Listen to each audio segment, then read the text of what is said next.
Assalamualaikum warahmatullahi wabarakatuh. Alhamdulillahirrahmanirrahim. Wabihi nasta'inu ala umuri dunia waddin. Wassalatu wassalamu ala asrofil anbiya'i wal mursalin wa ala alihi wa sahbihi ajma'in, amma ba'du.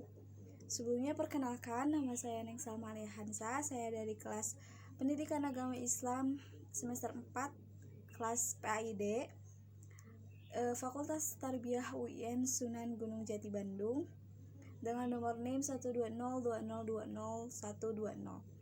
Tujuan dibuatnya video ini yaitu untuk memenuhi tugas mata kuliah psikologi belajar, yakni tentang implikasi motivasi belajar dalam pembelajaran. Sifat motivasi.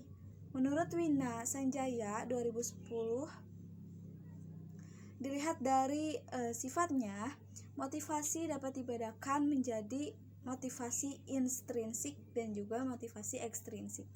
Nah, motivasi intrinsik ini adalah motivasi yang muncul dari dalam diri individu. Dalam motivasi intrinsik, tujuan yang ingin dicapai ada dalam kegiatan itu sendiri.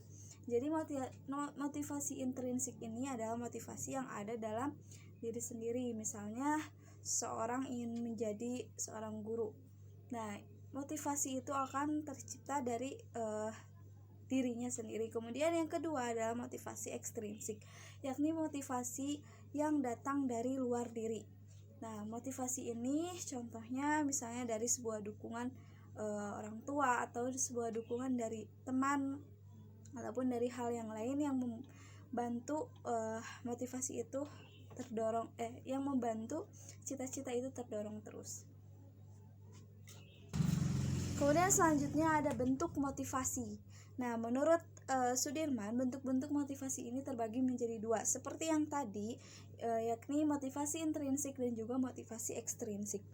Kemudian ada beberapa bentuk dan cara untuk menumbuhkan motivasi dalam kegiatan belajar di sekolah. Di antaranya adalah yang pertama pembagian hadiah, kemudian saingan atau kompetisi, kemudian yang ketiga memberikan pujian, dan yang terakhir adalah hukuman.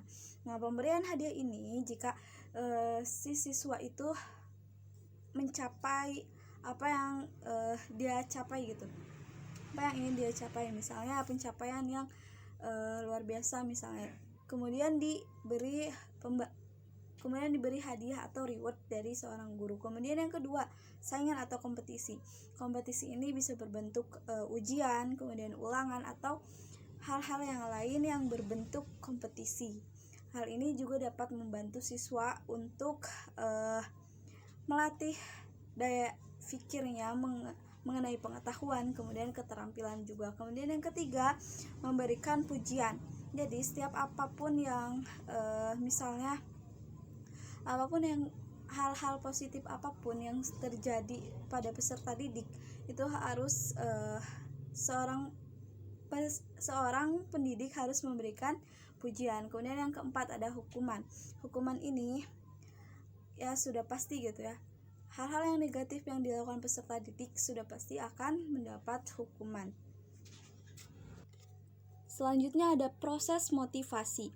Nah, Fromm mengemukakan bahwa pada dasarnya motivasi muncul apabila terjadi dua hal. Yang pertama, apabila valens atau nilai hasil tertentu sangat tinggi bagi seseorang. Kemudian yang kedua, apabila seseorang itu merasa memiliki kesempatan yang baik untuk mencapai atau menyelesaikan tugas dan memperoleh hasilnya. Kemudian selanjutnya, apabila terjadi rintangan atau hambatan atas upaya-upaya pencapaian tujuan, maka akan terjadi dua kemungkinan. Yang pertama, seseorang akan makin terdorong untuk mencapai tujuan. Kemudian yang kedua, seseorang akan berputus asa karena merasa tidak mampu untuk mencapai tujuan itu. Kemudian selanjutnya ada teknik-teknik motivasi. Nah, teknik-teknik motivasi ini terbagi ke dalam 6 teknik. Yang pertama, penyataan penghargaan secara verbal. Kemudian yang kedua, menggunakan nilai ulangan semester sebagai pemacu keberhasilan. Kemudian yang ketiga, menimbulkan rasa ingin tahu. Kemudian yang keempat, memunculkan sesuatu yang tidak diduga oleh siswa. Yang kelima, menjadikan tahap dini tahap dini dalam belajar mudah bagi siswa. Kemudian yang terakhir ada menggunakan materi yang dikenal siswa sebagai contoh dalam belajar. Nah, mungkin itu saja tentang resume tentang psikologi belajar mengenai implikasi motivasi belajar. Lebih kurangnya saya mohon maaf. Wabillahi taufiq wal hidayah. Wassalamualaikum warahmatullahi wabarakatuh.